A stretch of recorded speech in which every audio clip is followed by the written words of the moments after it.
My Zeitgeist piece, Tuxedo, Hot Summer, No Water, takes its title from Jean-Michel Basquiat's piece Tuxedo, which I saw for the first time at the Guggenheim back in September 2019 in New York, where I live. And the words that actually appear on his piece are no summer, hot water. But for some reason, whenever I would think about that grouping of words, I would automatically think hot summer, no water. And I think that's because of the incredibly hot summers that blesses New York City. And there was something about the heat of the summer in New York, whilst also being in a pandemic and during the lockdown period, and the feeling of being completely devoid of water and refreshment and nourishment. The whole environment, it was all encompassing. The heightened situation of this global crisis that we've all been going through this year, and also being in America and the uprising of the Black Lives Matter movement. And for at least 2 weeks, it felt as though there was a constant stream of marches and protests that were going past our apartment. And that just added to the heightened sense of the lockdown period in New York. And Basquiat often referred to situations and issues to do with the African diaspora. I've used auxiliary instruments in this piece as well, so it's obviously for solo cello, but I asked Louise to also play a music box and a metropolitan whistle, so a police whistle. And again, I think that's referencing to relations between Black communities and the police. And that's something that Basquiat refers to in the work Tuxedo. And also the transcription in the music box, it's actually from Handel's Messiah, and then shall the eyes of the blind. And it's because that's actually a quote from the book of Isaiah 35. But actually I was reading it one morning when thinking about the piece as well. And when I read the whole chapter, it just connected right back to the piece where it says, "The desert and the parched land will be glad, the wilderness will rejoice and blossom. Like the crocus, it will burst into bloom. It will rejoice gently and shout for joy. Water will gush forth in the wilderness and the streams in the desert. The burning sand will become a pool, the thirsty ground bubbling springs. In the haunts where the jackals once lay, grass and reeds and papyrus will grow." And I suppose it feels at the moment that we're in the wilderness and it feels a bit like the desert land. And there's a sense of hopelessness in that, being in the situation that we're in and not really knowing when it will end. But in reading this, there's hope really, and I liked that. And that's how I decided to work it into the piece.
Ma's heartbeat is the first rhythm I heard.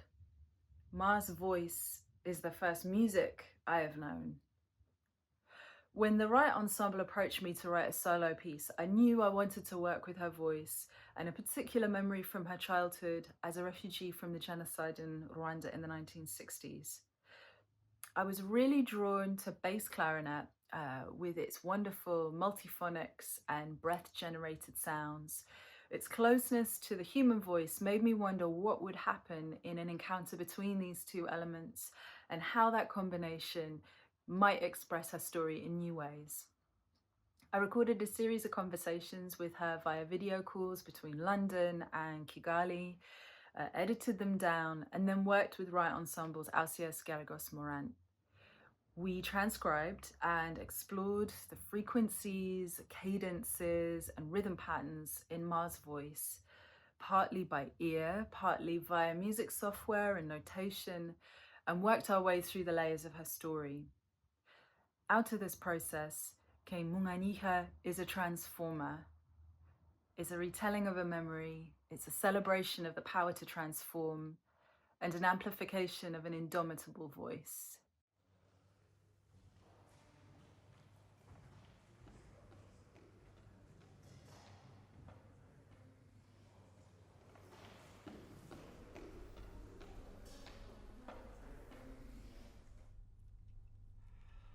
This was 60s. At that time, probably 14, 15.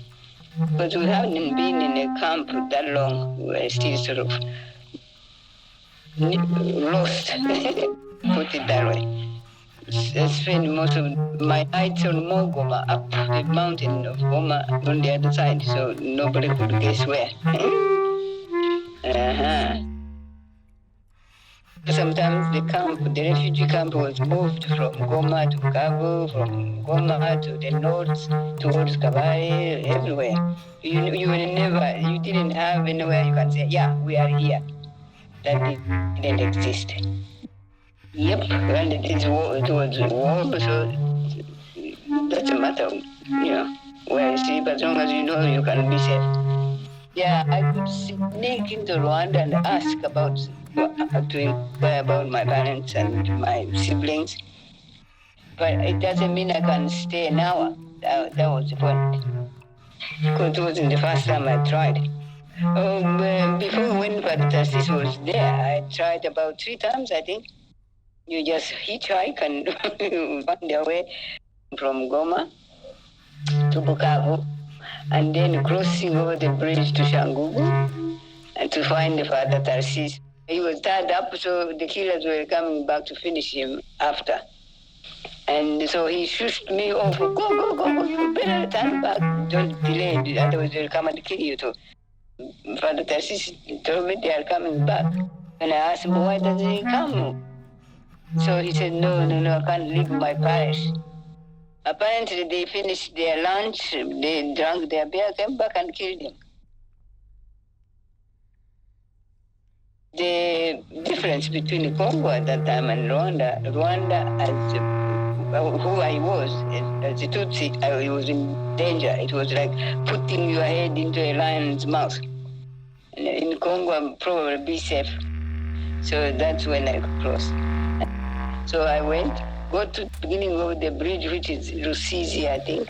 And it is a very long bridge. It's a long way. Rusizi is a very big river. It pours into Lake Kivu. And it's close to the Lake Kivu, if you see what I mean. So the distance, the width is, the way I remember it anyway.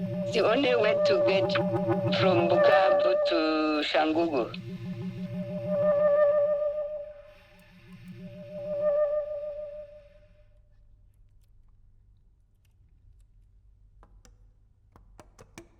It was morning. It was about 10 o'clock. The sun was shining. You didn't expect people to be shooting at each other. No, not a soul. Most people are, why you're shooting? You just go home. Or you hide in the matoki or in the tea plantation that is on the other side, yeah.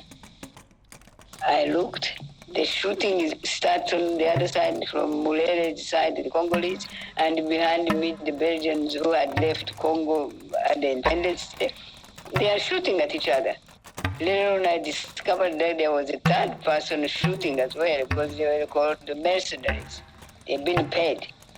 So anyway, I got on the bridge and decided that I needed to be lower than me standing. I needed to be lower than the bridge. Yeah, I thought I better not be seen. The best way is to pretend I'm a dog.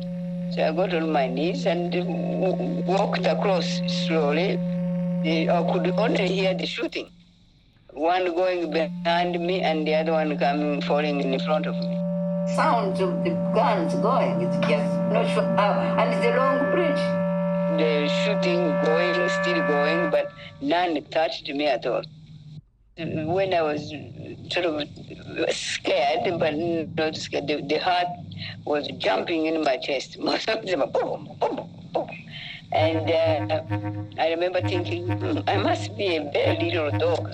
You know, the dog size I had in mind wasn't what I thought they got, because nobody shot me. No bullet caught me at all. So that was interesting. I got on the end of the bridge, and somebody from the Congolese side just pulled me off the bridge the last meter and let me go, and I just carried on to Bukavu and ended up in Goma.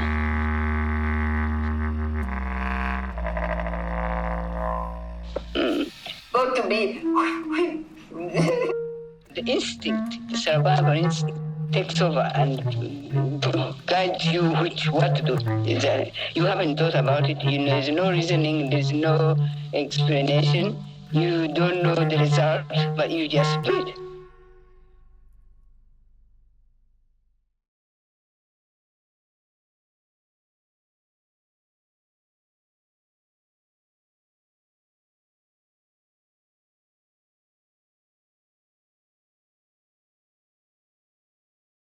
It's always difficult to speak about one's music. So yeah, my music is inspired by, I should say, a wide array of ideas. If I had to narrow it down about the things I'm passionate in the recent years, I would say the ideas and concepts of contrasting perspectives, maybe some impossible situations, impossible spaces, and in recent years more and more with the idea of cause and effect in a musical narrative, and what would happen in a dramaturgical sense if we mess around with it. A language has its syntax, it has its grammar, it has its vocabulary, and we can view a language as a set of codes that we have learned to interpret to be able to communicate. And in a way, a musical language can be also seen as a set of codes that we as musicians learn to interpret even sometimes for centuries of musical practice. So this is something I'm focusing in my work. I like to taking into account the historical, functional, and symbolic context of writing for an instrument, and then challenging and distorting the structures of those idiomatic gestures by the use of electronics, and most of all by merging influences that are really strange and foreign to its, we could say, canonic idiom. So I basically like twisting things out of its context. This piece can be understood as a study on the concept of feedback, on the idea of feedback. And as we said, this unpleasant, or for me, very pleasant noise, and this idea of overloading the system, which results in these shrieking sounds, which are high-pitched, sometimes very low-pitched. And it is also linked to the UK scene, actually. And during the preliminary work on the material, I came across the works of a UK sound artist, Craig Scott. And he has this amazing, fabulous, and unusual sound installations that gently pushed me to look for a type of a material which is on the border of perception between organic and mechanic, or should I say artificial, or functional and highly dysfunctional material. And one of his installations specifically, which influenced me, this is a mobile of 7 contact microphones, which are orbiting a ball of speakers at different distances, thus creating different frequencies of feedback. So I was thinking about this concept of circularity, of controlled feedback, and I tried to apply these processes in the context of this composition by constructing musical mobiles. For a life of a musician or a composer, maybe myself during this COVID crisis, during these lockdowns, because at a certain point during the construction of this piece, I realized I was mechanically orbiting and revolving around obligations in some life situations, which was really frustrating. But the more things kept going on, I found some, I would say, implicit beauty in all of that. Because I would say there was this really delicate choreography within limiting circumstances, which are part of making this piece. At one point, I couldn't even have a direct connection to the players or to members of the ensemble. So it is in a way a delicate choreography within a very limiting circumstances.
you.